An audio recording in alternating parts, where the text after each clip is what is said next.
We are live right now. You are a part of this amazing life out the narcissism.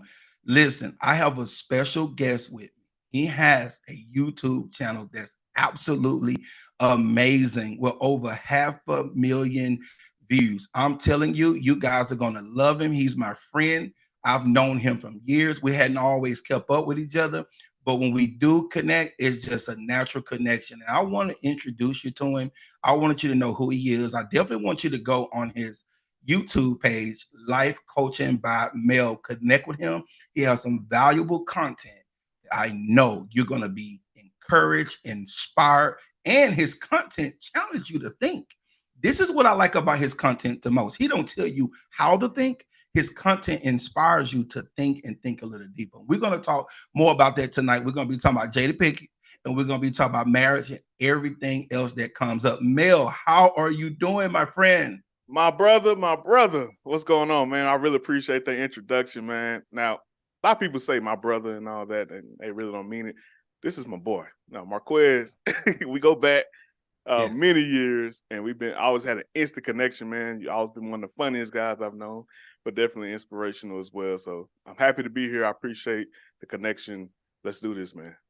Thank you. Awesome. And it's also unique too, man, because we have similar paths. You know, we started out at Dallas Christian College, meeting each other, similar backgrounds in the ministry and life. And then we kind of had a crossroad when our eyes was open to our relationship with God on a whole deeper level. And then we began to see some things about the church organization. We had a conversation about that, and we was on the same page with it. But tonight I want to talk about Jada Pinkett Smith, hard narcissistic behavior. She put the book out, Worthy. Okay, Yes. October the 17th, Mel. Every time I've been reading her book and I've been doing content on it, I'm like, man, what do Mel think about this? So I'm glad we finally connected. I want to hear your thoughts, man. You know, you're a life coach, you're a husband, man. You do so many different things. Talk to me about this, man. How you feel about Jada Pinkett Smith? First of all, putting out this book, Worthy, and just all the things she's been doing, man, behavior-wise to the public. Yeah, man. I want to say first off, I really enjoyed your take on it and your video.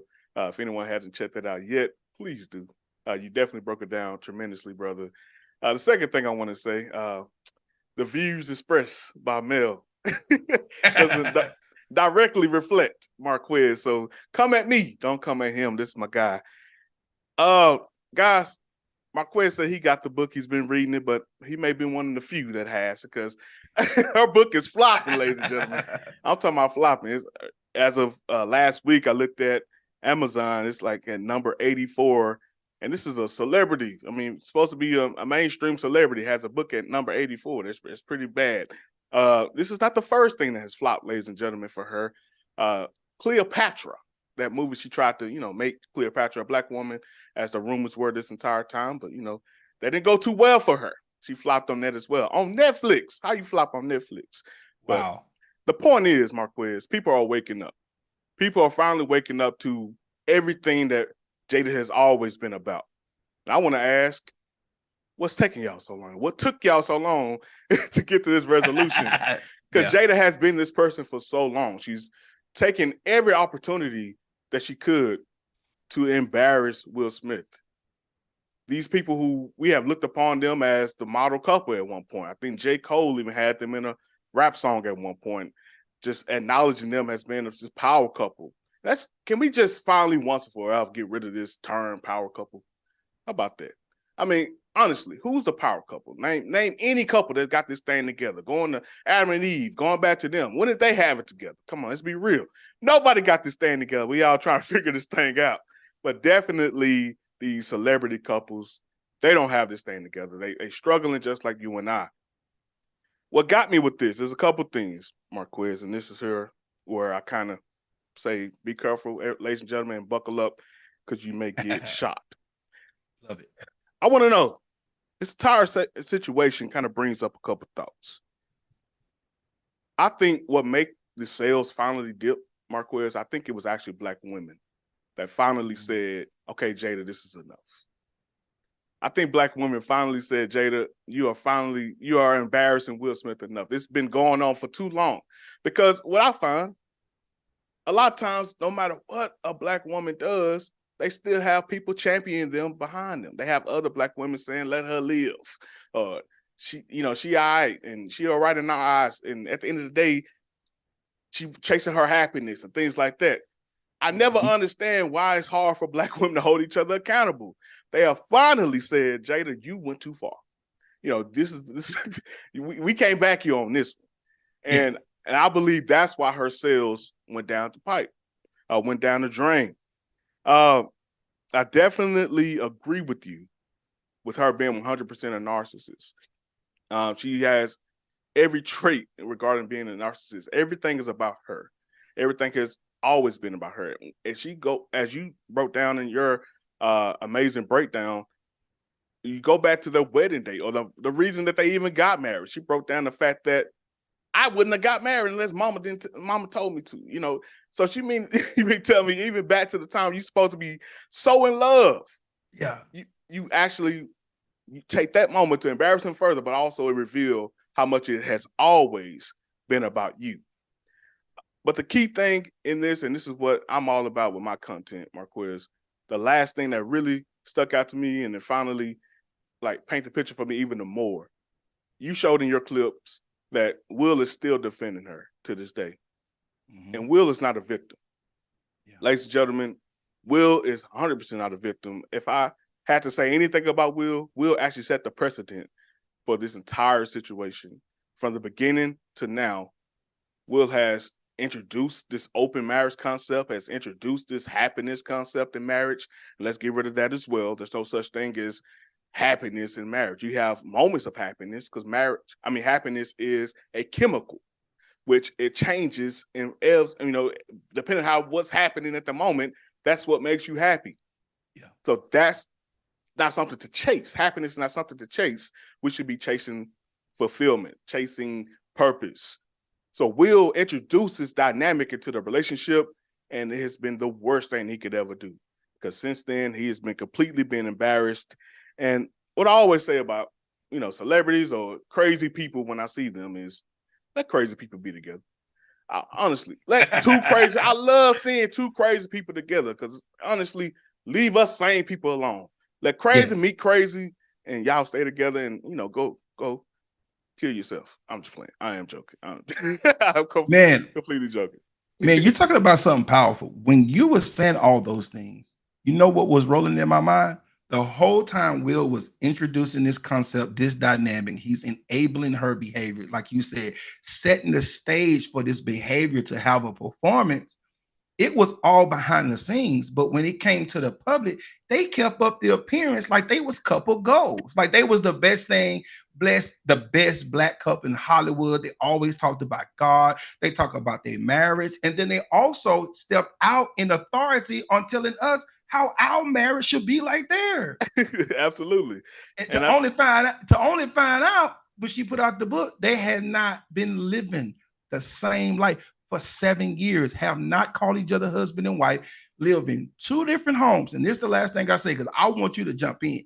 Good. The money that Will Smith makes and Jada Pinkett, she got a little income coming in. She done fell off, but she got some income coming in. Got it. Yeah. Why y'all can't live in that $55 million mansion together and don't see each other some days? Why you gotta go live in separate homes, separate lives, and not see each other for 7 years to make your marriage work? Come on, Bill. Go ahead, man. Jump in. It goes to what you were saying, you alluded to earlier regarding the veils that was taken over off our eyes in the church. We might as well call Will and Jada pastor and first lady, because this essentially is what's going on inside the church every day. You show this image, you show this perception to the world in order to have financial gain, and then you live separate lives. How many first ladies are out there that's completely miserable? How many on Friday night? It's about Friday night, right? That we're recording this, or that this is going live. It's a pastor right now trying to find his nearest side chick to get his. For real. I mean, just being honest, this is the life that Will and Jada is living, and it's honestly, I hate to say it, and it's not exclusive to the Black community, but this is an indictment on the Black community. This is a large representation of how we handle our relationships. I am so freaking tired of talking about cheating, talking about infidelity, talking about the ways in which we don't get along within our relationships. And it's been a large dynamic within us, have been a large part of who we are as people for the last 60 years. What brought us through slavery? What brought us through the civil rights era? Family, our family dynamic. Mom and daddy realized that we all we got. And at the end of the day, we know what happened. You know, we go to Lyndon B. Johnson, we can go to any route you want to go that, the Great Society that destroyed the Black community if you want. But at the end of the day, we are responsible for what we do in our households. And we're using this Will and Jada situation to create this conversation on what we can actually do within our households. I think it's completely time and beyond time for men to reinstate ourselves as the leader of the households and for women to relinquish a little bit. I'm not saying not all. I'm not saying all households are like this. I'm not saying all leadership from women is failing. But we do know as Christians or people who believe in the word of God, people who just have standards for a family, there has to be headship and has to be appropriate headship. And let Will and Jada's household be a representation of a house that's in disorder, and you see the results that you get. I agree with you 100%. And that's why we're talking about it, because they made this public, right? These are her words. This is his life. This is what they put out to the public. This is not us. They created Red Table Talk. Absolutely. They was out there trying to inspire us.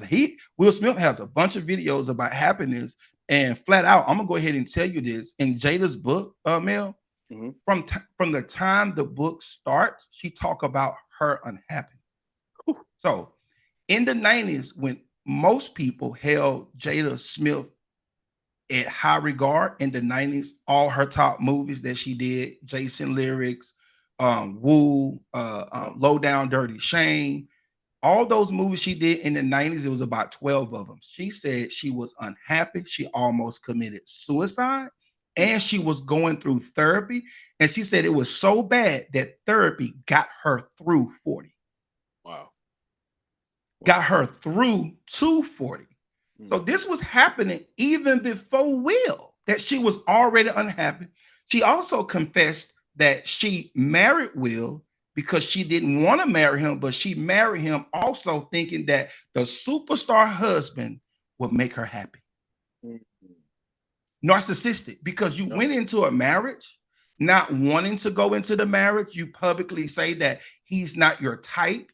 You don't want him, which you're justifying your behavior. Then number two, you're not, like you said, Mel, Black women not holding each other accountable. She's not even holding herself accountable with her mom, because she blamed her mom for marrying Will Smith. That ain't your mama's fault. Your mama didn't put a gun to your head and said, marry him now. Right. Right? You married him, and Mel, you hit it so beautifully. And I love that you said it. And I love you weren't afraid to say it. You did this for personal gain, just like the bishop or the first lady. They put out this image for financial gain, which is personal gain. Jada knew, because narcissistic people are smart and they are intelligent. She knew, I'm going to get clout off marrying Will Smith, and I'm going to use him for my needs and desires. Absolutely. And we do that in marriage, period, across the board. That's why we need to learn from it. 100%, man. I think marriage, at the end of the day, there's a multiple parts of marriage. We have the spiritual component of it. You have this covenant. It's completely, regardless if there's ever a contract, you have this covenant between your man and wife and God. But then you have that business side of it, and there's large conversations that go about, in a social environment of, man, how much of it is that business? How much of it can you make this decision to marry this person, regardless if you love them or not? Grandma and them and great grandma and them used to do that back in the day. She said, well, I learned to love them. They together 60 years. But if I had to look at that, it was still a different desire back then. Their purpose in doing that back then was, like I said earlier, we need to survive. We need to be able to accomplish, not allowing the white man to kill us, and to give our day-to-day and get a meal and things like that. Women had way different rights back then. So of course women would choose to marry for other reasons more than love. But for Jada, at this point, and women in our generation, to be marrying for something more than love or more than family function and purpose, it shows it truly the intent of who we are and where our women are right now, to be honest with you, and where our men are as well. But I want to ask this question to you, Marquez, and maybe you have this answer. Who are creating these narcissists? The parents. Who are parents? Now, it's go ahead. No, you go ahead. You're the expert. No, and I want to say this, and I want you to keep going, and I want you to ask me. There's many reasons that narcissism comes in, but it's first with the parents, because the parents permit children's behavior to escalate, get out of control, or to feel a certain way. And a mom is there to nurture. And the reason why I say it's parents is because a lot of the times parents are not emotionally available to the kids. So they don't to get to develop a strong sense of self. And you're spot on. I mean, I know you're correct, and that's exactly where I was going with this, because you look at the Black family dynamic. And the reason I narrowed it down to Black people, because I'm be honest with you, I struggle with this word narcissist and narcissism, because the people out here saying it the most are Black people nowadays. Maybe that's because it's my circle. But the people out here saying it the most are people who I think inhibit the most narcissistic behavior. You know, so I struggle with it because I heard a preacher say years ago, it's like the word hypocrite. You know, everyone wants to call somebody a hypocrite, especially in the church. But if you call me a hypocrite, you like a hypocrite calling me a hypocrite. I'm a hypocrite. You know, it's just a cycle of hypocrisy. Hypocrites calling each other that. It's like that Spider-Man meme, everybody pointing at everybody. It's like we all talking the same. No one can talk, essentially. But if that's the dynamic, and we are creating this from our parents, how is it affecting the Black community is what I'm asking. I believe it's the dynamic of single motherhood that has created this, because we have such an imbalance in our households. You know, mothers are great. You know, it's great to have a nurturing mother. However, you have to have that balance of a disciplinarian father. And I think because the Black household is born 74% out of wedlock at this time, it's easy to see that majority of narcissists are coming from single mother households. Because, go ahead, brother. Keep going. I want to pinpoint. Jada come from a single mother home. Keep going. You're right. 100%. You see, at the end of the day, you see how her mother acts at the red table talk. She enables almost anything she says. I was upset when you put the clip up saying, you know, they was challenging. Well, Jada started saying, "Mom, you forced me to get married." Mom was like, "No, I didn't do that." Then Will came back and affirmed it, and Mom didn't step up again. Yeah. Mothers, like I said, are nurturing, but they also are enabling at times. Like, we grew up in households where your mother said, "Oh, you the most beautiful thing in the world." I know I had a lazy eye, I had a buck teeth, and I had all kinds of stuff going on with me. My mom still said I was the most beautiful thing in the world. It took the world to go tell me that I was ugly. I know I ain't ugly, but you know what I mean. But it took the world to tell me I had deficiencies, essentially. Yeah. But I would buck against the world because my mama told me. I didn't grow up in a single parent home, but my mom was the predominant voice. Yeah. And it took balance from my dad at times to get me in line. But the other problem I have with narcissists, or not problem I have with it, but the struggle I have with it, hearing people talking about it, not you, because you break it down tremendously. The problem I have is you know, I did when you lose your train of thought, it went straight away. I get it. That's her. There you go. No one ever labels themselves a narcissist. Yep. I struggle with that, Marquez. Like I would fully get on board with this new wave of people identifying narcissism or identifying narcissists if somebody would come over here and say, "Hey, I'm a narcissist." You know, I'm a narcissist. And the reason to go even more in depth with it, I want people to recognize it within themselves and put ownership on what they do to destroy relationships. Yeah. It's so easy to paint yourself as that victim. It's so easy to say what that person did. And I think that's a vital piece to healing from a relationship or healing from a situation that's happened to you. But to flat out place every piece of that on someone else, I think that's an issue. So I think this is a large dynamic we have to really address within our community in particular, in our homes, and truly understand, look, it very well may be some narcissism going on, but it's deep rooted and it starts with our mothers. Yep. And you know what, Mel? It starts with that mom because she's the one that's doing the nurturing. She nurture our behavior. She nurture our sense of self. When the father is not in the home, we lose identity. We're trying to figure out who we are. But when dad is there, just his presence, if he's really a true father, his Yeah. presence will correct that identity because he gives you that sense of self. Yeah. I inspire my kids. I talk to my kids. I teach them. I spend so much time with my kids. And one day I was feeling myself, maybe 8 years ago, and they was with me, and I was like, yeah, I'm with you. I'm taking my kids out to eat. They with me today, and they give me so much praise when they with me, more than it seems like when they do with their mom. And my daughter, I'm riding. I said, y'all with daddy tonight, ain't you? They said, yeah, daddy, we are. They said, you know what, daddy, we glad that you with us tonight because mama always with us.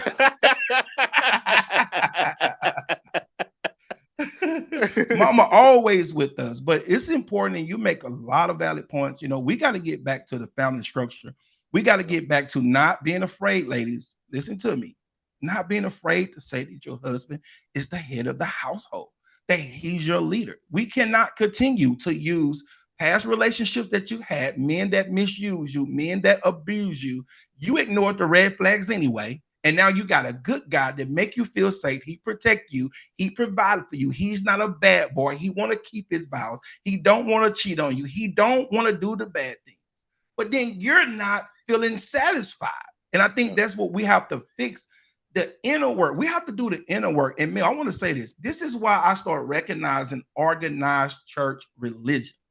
Because yes, Jesus is the savior of my soul. Yes, Jesus saved my soul from damnation. I believe in him. But Jesus don't do all the work for me. That's some inner work that I gotta do. I gotta check myself. And you said it. People don't want to call themselves a narcissist. You know why? Because that's the whole thing of a narcissist. If somebody cannot admit at some point in their life, or maybe even now, that they had narcissistic ways when they got in a selfish moment, when they was focusing on themselves the whole time, they was immature emotionally. If you can never reflect and admit that, that's 100% proof that you are a narcissist. Yes, sir. So I want to break this down. You can have narcissistic ways and not be a narcissist. I can prove it because when the child is with the single mom, all children have narcissistic ways, and it starts as an infant. They cry. If you don't show up, they're gonna cry till you show up. But that's a child. A baby's supposed to be focused on them. That's all they know. That's all they feel. They don't understand nothing else but their needs. I'm hungry. I want milk. I want mama pick me up. But at some point, as you begin to develop, you got to start sharing. I have 3 children, 2 girls and 1 boy, and I'm constantly redirecting their behavior to say share. This is not yours alone, but they don't understand that. So I have to help them and plant those seeds. But my wife is the one that nurtured that behavior in them. Yeah. Back to the woman. I want you to jump in and share your thoughts, Mel. And we could talk about Jesus too in his situation, because I've heard his wife on the View say that it's not the role to really submit to a man, but to submit to one another. And she took that completely out of context. And now here it is years later, y'all divorced. Right. Because women, if you listening to this, drop in the comments, let us know, why are you afraid to say, not all women, but a lot of Black women, why are you afraid to say, my husband is the head of my life? Mel, talk to us. What's gone wrong to the fact that this whole man being the leader in the marriage family structure, what's wrong with it? Are we moving away from it? We don't care about it. We don't value it. Yeah. I think it was an intentional thing implemented to the Black community. I think you go back to feminism. You have to, who could disagree with the first and second wave of feminism? Who doesn't want women to have equal rights? We all with that. But then it get to a point where, and first off, let me just say this before someone says in the comment section, it was created by white women, the feminist movement. But you get to the third and fourth wave where we start to go away from women equality, and now we're trying to overtake men. We get to a point of where it's now is, let me exert my authority. Let me be equal. But it's never equal when it comes to the hardships of what men go through. It's only equal when it comes to the benefits of being a man. And I think that feminist movement started at a very vulnerable time for the Black community, where it allowed Black women to latch on to something, and they find a sense of independency. Because prior to the 60s, Black women wasn't having issues with their man. You may have domestic violence, but Black women weren't trying to leave their man like that. It was white women that were trying to truly get their independency. But Black women, for some reason, latched on to that, and it's been downhill ever since. Of course, we can talk about the welfare system and Section 8 housing and all the things that has to happen for a woman to apply for that, meaning the man shouldn't be in the house. And I'm gonna raise my hand as somebody who knows somebody very close who got around that system, was married legally, but yet and still got Section 8 housing. And jail, 90 days in jail later, all the things that come with that. The point is, the man's role in the household was devalued ever since the Great Society, especially in the Black community. And so we get to this point where it's continued to decrease. You have things like Title IX that Black women have received, and affirmative action, which they recently taken off. But it was so many things that's pushed towards Black women, and Black men would continually push down. And it was intentional, like I mentioned. When certain constitutional laws was implemented, they can't come in your house and kill your man no more. They can't. The KKK. When last time you seen the KKK hood? They can't legally come hang you no more. They can't legally come. Well, I'm not gonna go there, but they can't legally embarrass your men publicly like they used to do. What they will do is neuter your household in a roundabout way. And the way they do that is uplift the women, downgrade the men. Completely, if you notice, almost all the households I know of that are Black, the men are, struggling. Either struggling to make it or struggling to get over the hump in their career. But women are flourishing, man. Women are completely flourishing. And if we have this dynamic, even as the parents push the daughters to go be career women, to go thrive for success, to get that degree, to be strong, independent Black women. But look at our brothers. Weak. We have the weakest society because we're the only culture, the only ethnicity that is a complete matriarchy. We're led by our women. Every rally, every march, anything you want to talk about, women are, we need to, the Black men get killed. But the women doing the speeches. And this is by no means degrading women. I promise you, I fully support Black women married to one. I'm not saying Black women shouldn't be who they are. I'm saying it's time for men to rise up, but women, you have to relinquish your role just a little bit. But Satan, the enemy, the prince of this era, he's completely after the family overall. But he definitely, he's been putting overtime in the Black community. He does. He does. And the Bible makes it very clear, when a strong man is down and weak, he can take the whole family. Whew. And you mentioned it. You said the balance. One time, the man was dominant. Now let's devalue the Black man, and let's put the Black woman up, and let's incentivize her to stay on welfare. Let's give her benefits. We're gonna pay her for keeping that man out of the home. Yes. You bring him back in the home, you're gonna lose your welfare. Boy, you can't be seen over here. I ain't trying to miss out. You got to go, Reg. You got to get up out of here. 5 kids. The more kids you have, you get more taxes. The less income you make, you get more tax return. They incentivize, like you already stated, the Black woman.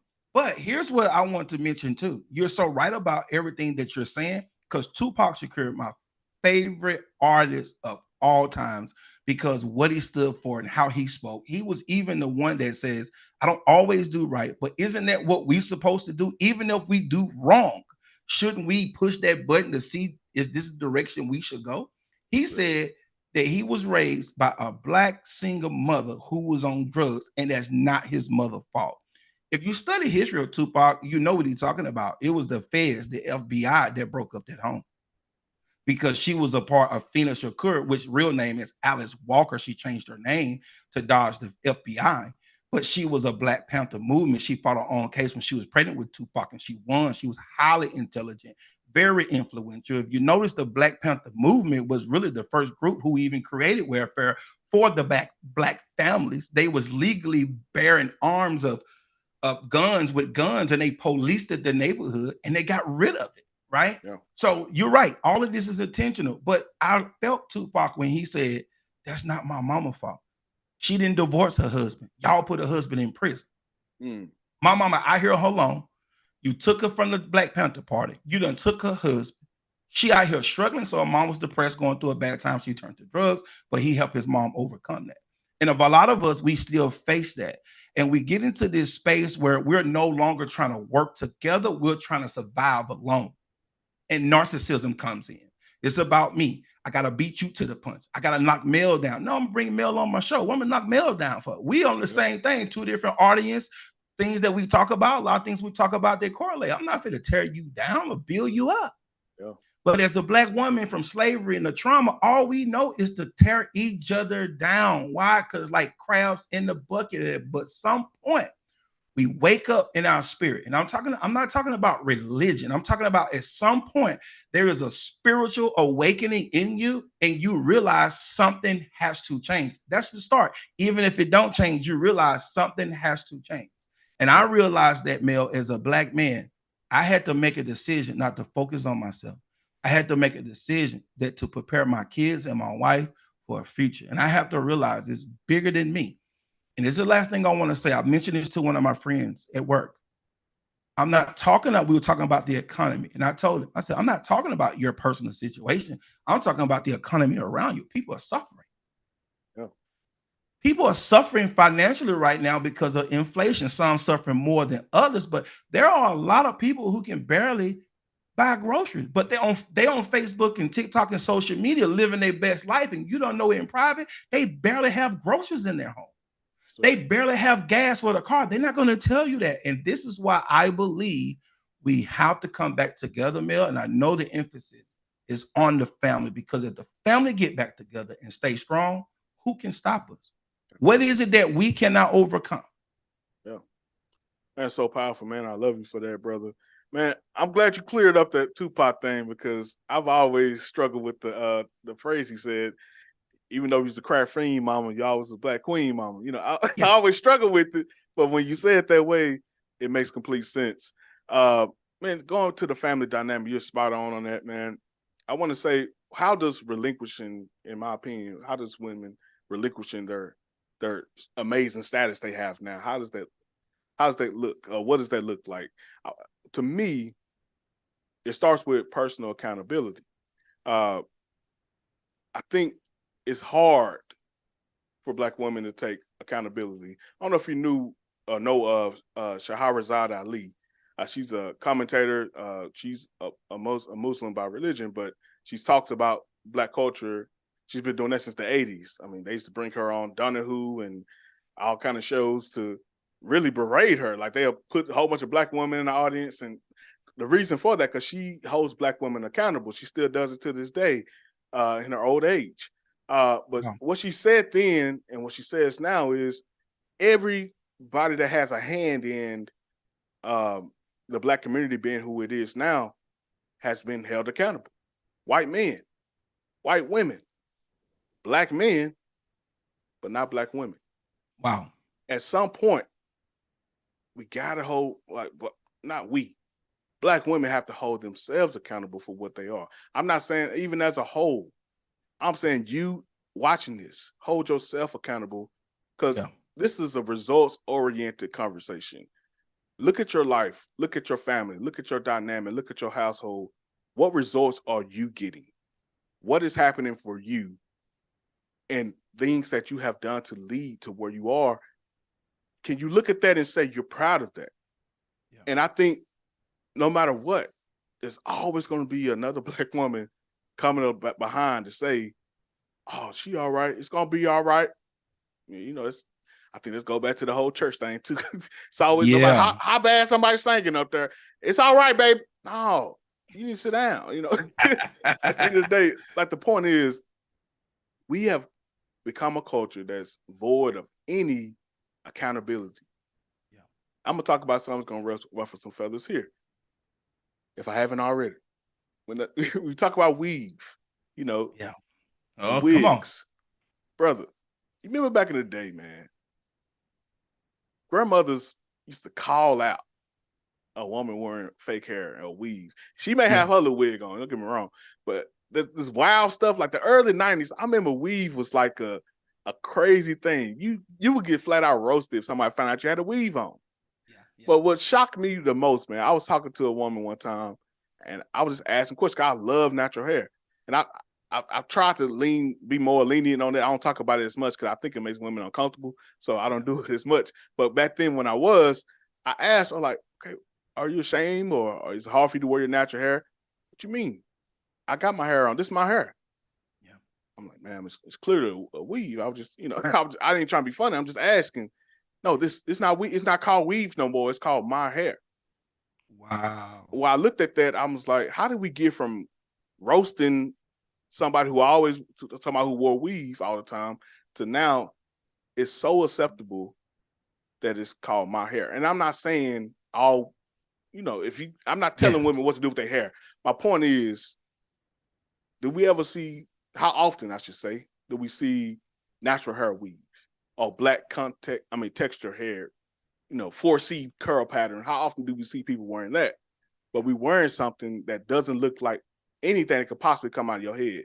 Yes, you can. We got people in there. You know the whole thing they say. We got people over there. Got 1%, a 0.1% of people that got, you know, this texture of hair. Now you're gonna claim that you can wear this hair. The point is, you know, it don't come out of your head. But at the end of the day, I'm using that to say we affirm Black women so much that no matter what they do, there is no such thing as wrong anymore. And I'm saying relinquishing your high status that you now have in the Black community and allowing a man to lead again is being able to be called wrong or told that you're wrong and accepting that. Or being able to look at yourself in the mirror and say, I'm wrong. Yes. Yeah. Mel, that's powerful, man. They even inspired me on a whole nother level, deeper level, because we do got to keep each other accountable.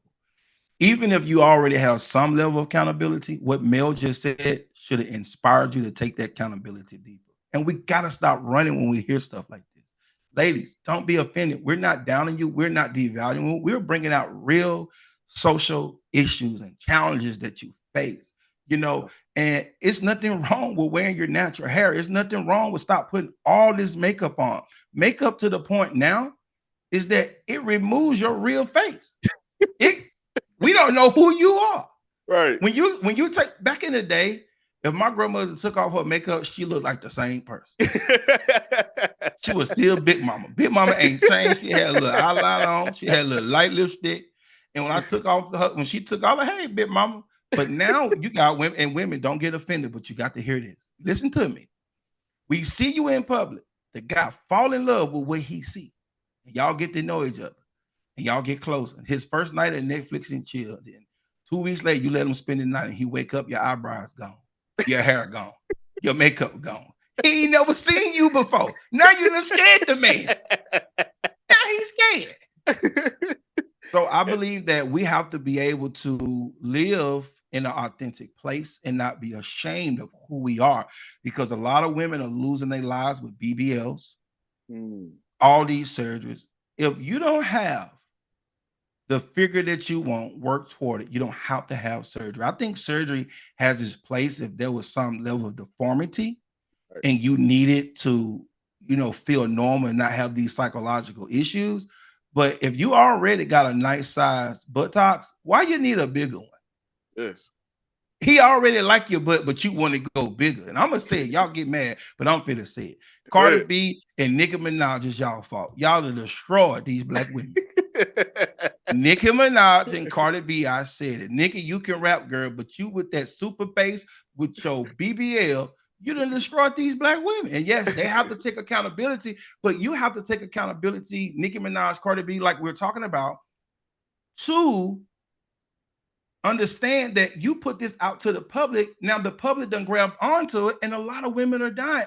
Male, I don't see it publicly, but I have to search it. If I search on Google or YouTube, man, it's amazing how many women have died just trying to get a bigger butt. Yep. And it go back to narcissism. We cannot put the focus on self 24/7. I think that's why we have a mental health crisis. Mental health problems because we so consumed with self, we never get a break. We are driving ourselves crazy. Yes. Constantly want to be successful, constantly want to be a millionaire, constantly ambitious. All those are good, but me, I'm going to go back to what you said. Balance. Yeah. You have to be balanced. Self-care is important. You have to take care of yourself. Balance. It's okay to be an individual and do different styles. Balance, a little makeup, moderation, all these things. And I'm not talking about a spiritual perspective.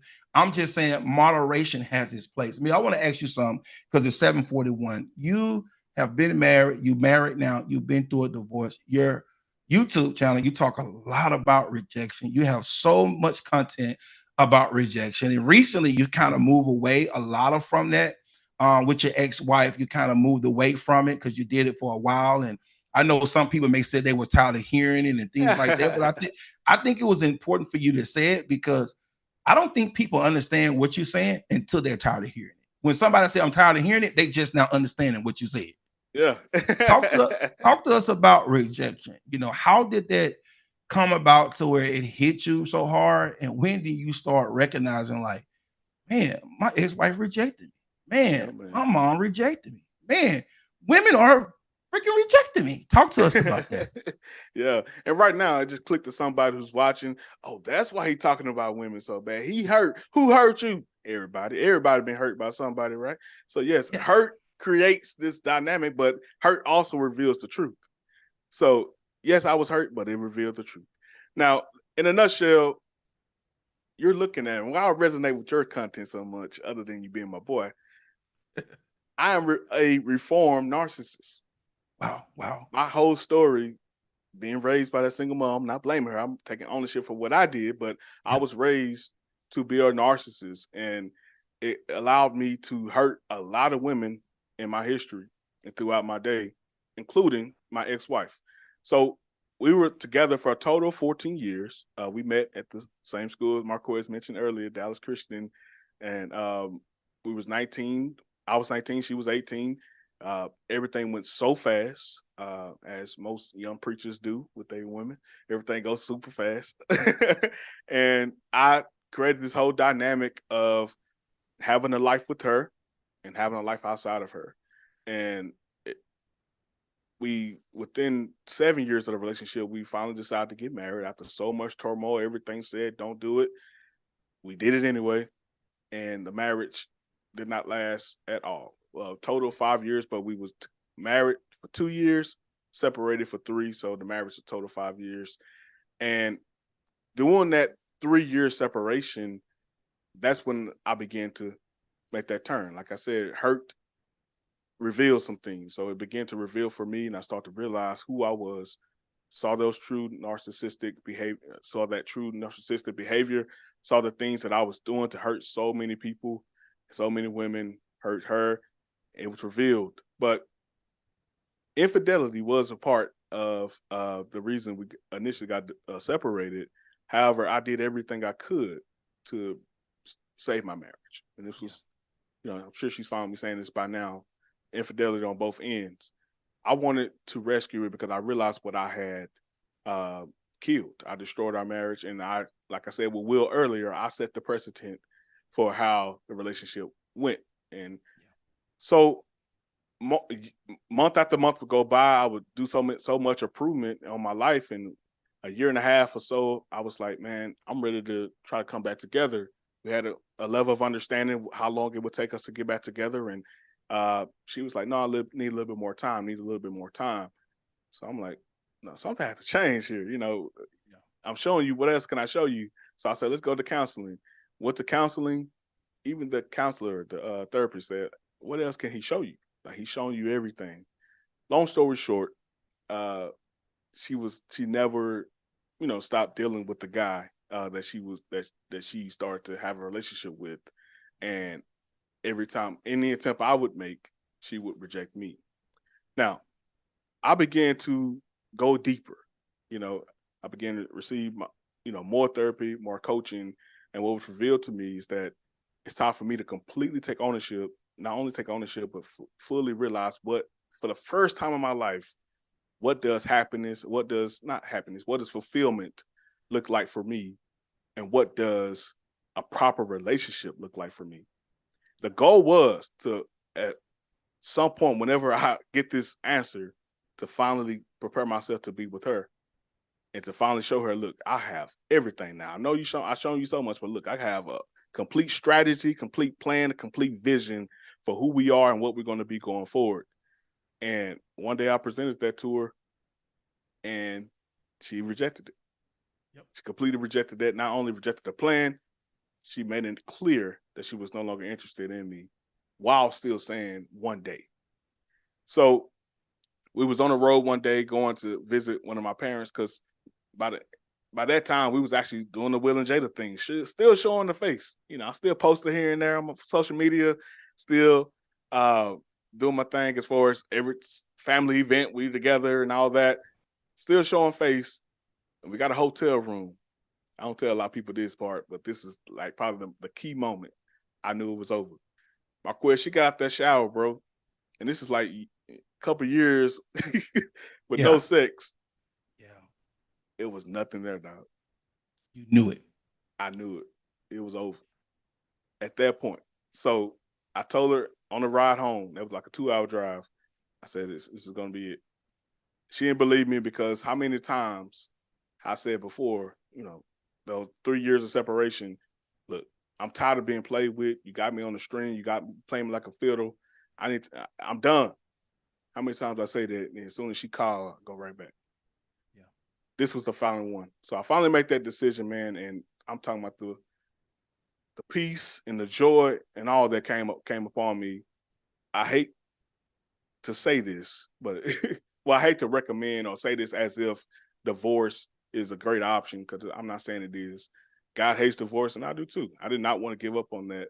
But sometimes, man, when you make a bad decision from the beginning, sometimes, unfortunately, take another hard, bad decision to get out of that, And I tell you, God hates divorce, but he loves us.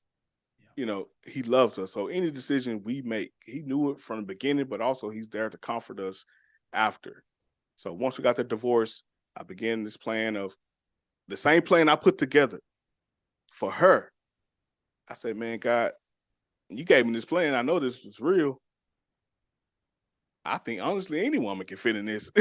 Yep. If it's the right woman, So I began, man, online dating. I hated it.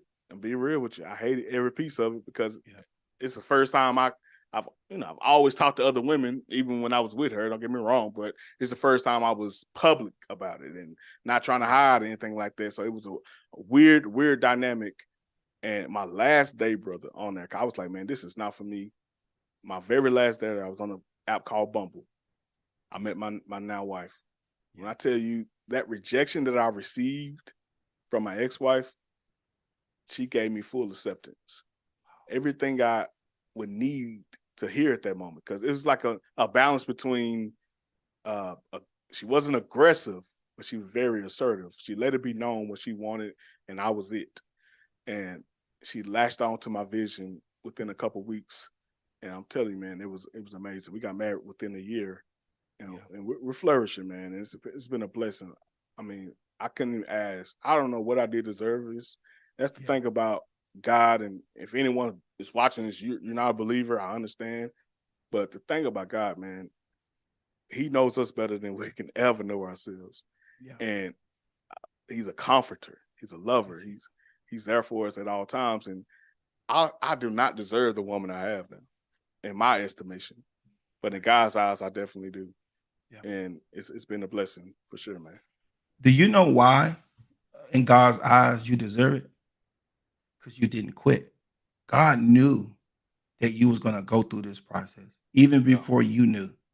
But he uses these things to develop us. Now, if Yeah. I'm a preacher and I go with tradition and what I was taught, I'll look at it and count your sins. But God ain't counting our sins because you already repented of your sins, but he know you're not free yet. See, we don't Yeah. want to admit that when we come to God, we ain't free. That's why he wants you to be in relationship with him so you can constantly go through the process of liberty. Yes, sir. And God allowed you to go through. But I want you, and I'm patting you on the back. I want you, if you haven't already done it, pat yourself on the back because you went through the journey. You went through the journey. You shared it publicly. You're not afraid. You didn't share it all. Maybe you have moments of being afraid, but at some point you got the courage and say, I'm going through this, and I respect you because we've had private conversations and you Yeah. did try to repair what was broken.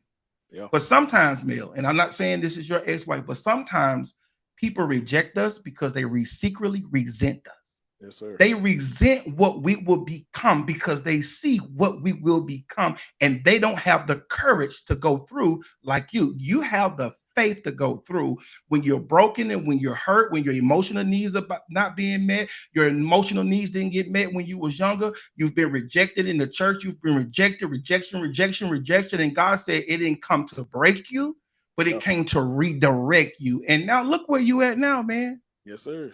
And the That's why. most and the Go ahead, most man. beautiful thing, and I want you to share it, the most beautiful thing about the place that you're at that nobody can take from you is that you are authentic Yeah. self. Who gonna take that from you? I can't take it. Your wife can't take it. Your ex-wife can't take it. Your dad, nobody can take away Mel. Life Right. coaching by Mels. And you know, I'm one of your day ones. I've been saluting you when you was on Instagram with the robe on. I saw you. I saw it. Y'all know when I put the robe on, you know what time it is. It's I'm one of coming. your day one. Yeah, it's coming. And I saw when y'all came forth, or you came forth about your marriage with your ex-wife with the infidelity. I saw you bring her on the show. Yeah. That's a man who says, I'm fit to go through the process. And the reason why that's important, you can share. The reason why that's important, because now we want to put everything in the microwave, hit the 2-minute button and fix it. Yeah. But you decided to put the relationship in the oven. And God baked a new cake for you, young man. Because you're still young. You're Yeah. not old. Your life ain't over. Imagine if you was Absolutely. 50 and you'd have went through this. You'd be miserable. But you did Right. it young and you still young. You got your whole future ahead of you. And I think I tapped into the prophetic realm. And I'm not Ooh, trying to, do but it, man. God is getting ready to open up some new doors, new opportunities. It's going to be bigger opportunities than you even imagined because you've changed. I haven't talked to you in a while, but you've changed. You're content. You're happy with where you are. And God said he's going to open up bigger platforms for one reason. And for well, technically two reasons, but the main reason because you're no longer afraid. You're not afraid. Mm. People are afraid. You remind me of the prophet Jehu. That's who you remind me of. Everybody else was running from Jezebel. Even Elijah, the one of the greatest prophets of the Bible, he ran from a Jezebel spirit and person, the woman Jezebel, not just the spirit, but the spirit within her. We call it the Jezebel spirit now. But Yeah. she was a physical woman who had the number one priority of idolatry. Mm-hmm. She didn't even go kill Elijah. All she did was send the note to Elijah and he freaked out and ran. God used Jehu, who had no fear, and told his men to throw her off that cotton picking roof. Mm. And that's what you're doing. You're not physically killing anybody, but you're throwing down weakness, you're throwing down fear, and you're saying, I'm fit to go through this. And that's why God gonna open up new doors for you.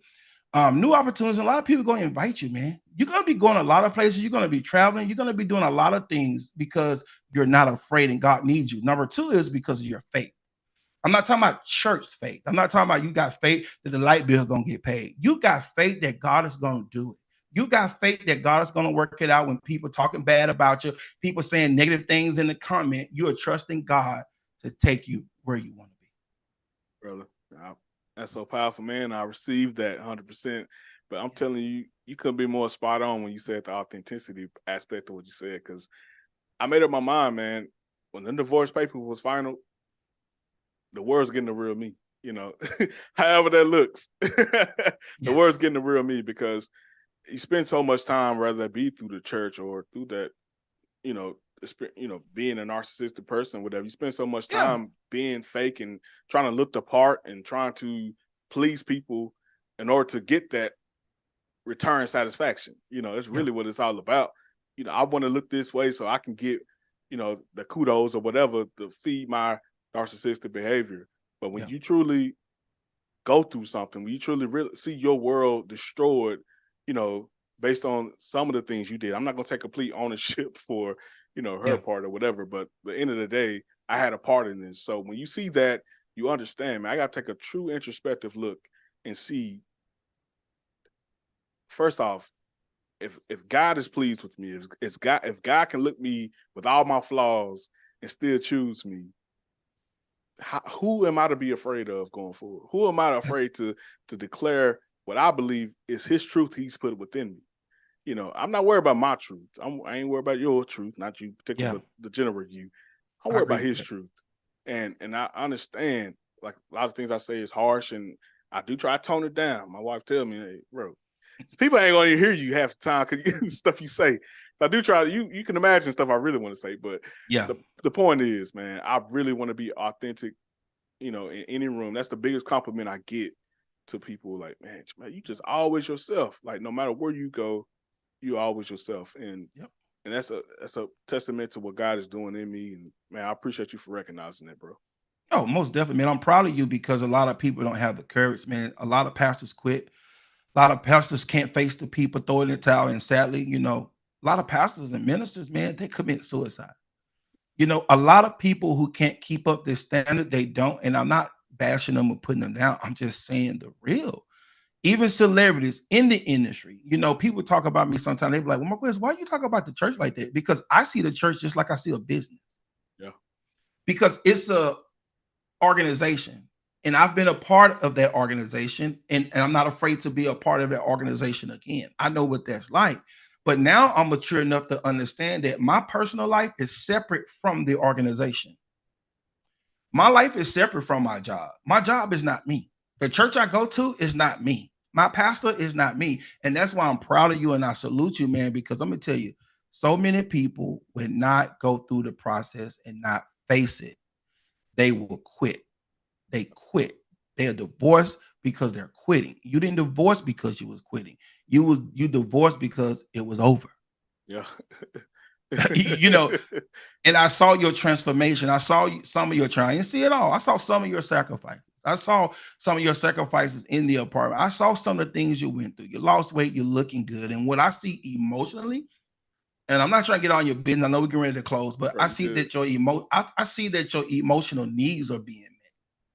You know, as a man, you need that. And your emotional needs are going to continue to get met, and you're going to continue to grow. You're going to continue to flourish.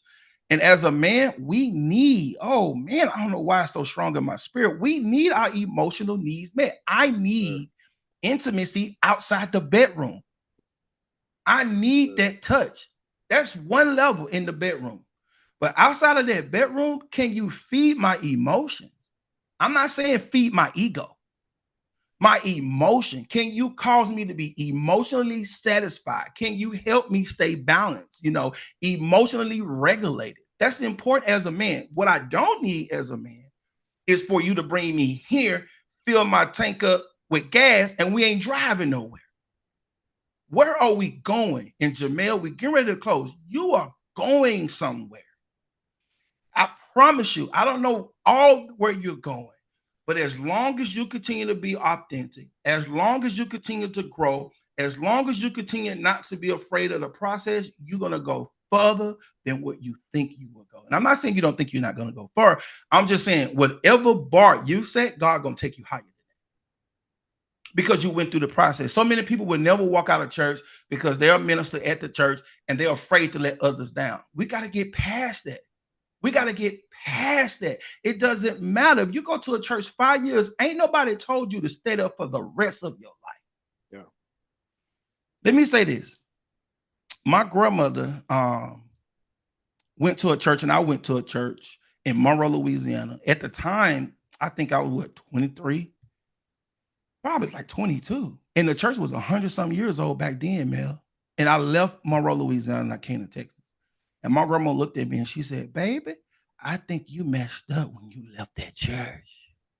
Because my grandmother was looking at that I was a minister at the church. She was looking at I had opportunity. She was looking at all the things that I had.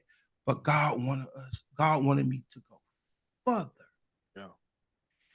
In other people's eyes, Mel, they saw me and they still see me as a pastor and a prophet in the church. I call myself Prophet Marquez.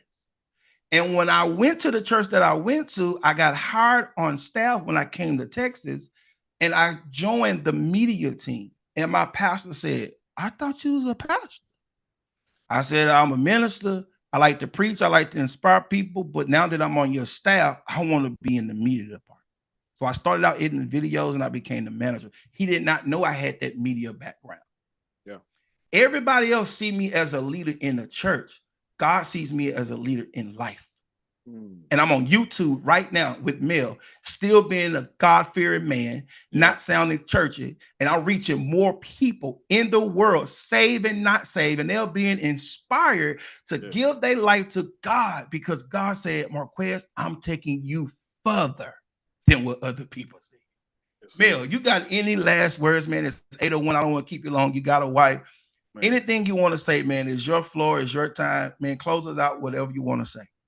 Brother, I appreciate you once again for the invite and just for the connection overall, man. I really do hope someone got something out of this conversation. But if you didn't, I definitely did, man. You've been inspiring me for years, man. I really appreciate this, man. It's always an honor and pleasure. Man, anyone who watching this, if you haven't subscribed yet, I don't know what's wrong with you. Get on this man train. You're doing big things, and it's going to be going even higher. Guys, it was an honor being here. Marquez, thank you, brother. Thank you, Mel. How can they get in contact with you? Any social media, Instagram, TikTok, Facebook, Twitter, YouTube, anywhere you can find me. I have a podcast as well on any platform. If you're into the audio thing, Life Coaching by Mel. Just search that. You'll find me at Life Coaching by Mel. Did y'all hear that? Life Coaching by Mel. You better go do it right now, because if you don't, I'm going to come in your drink. Not just playing. Everybody have a good night. Thank you, Mel, man. Thank you for coming. Y'all have a good night. My honor, brother. You too.